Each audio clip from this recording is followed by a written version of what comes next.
Syederalun, Panglima TNI Laksamana Yudo Margono memilih menolak tawaran bantuan dari Selandia Baru untuk membebaskan pilot Susi Air, Philip Max Mertens yang disandera oleh kelompok kriminal bersenjata atau KKB Papua pada Rabu 8 Maret 2023. Yudo Margono menegaskan bahwa dirinya masih mampu menyelesaikan terkait penyanderaan Kapten Philip oleh KKB pimpinan Egyanus Kogoya tersebut. Ia mengatakan memiliki prajurit berkemampuan khusus dan alutsista yang bisa menyelesaikan permasalahan tersebut. Namun, Panglima menegaskan pembebasan pilot Susi Air ini bukan operasi militer, melainkan operasi penegakan hukum sehingga harus mengedepankan hukum.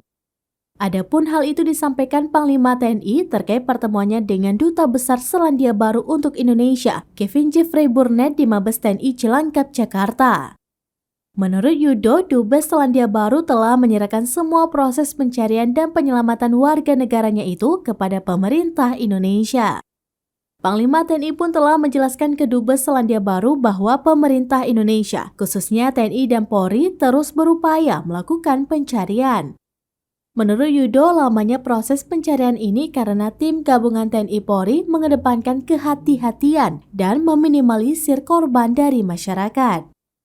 Panglima mengatakan bisa saja TNI dan Polri menggelar pasukan dalam operasi pembebasan sandera tersebut, tetapi hal ini akan berdampak kepada warga sipil.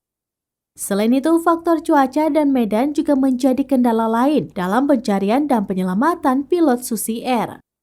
Meski begitu, operasi penegakan hukum dan penyelamatan oleh tim gabungan TNI dan Polri tetap berjalan.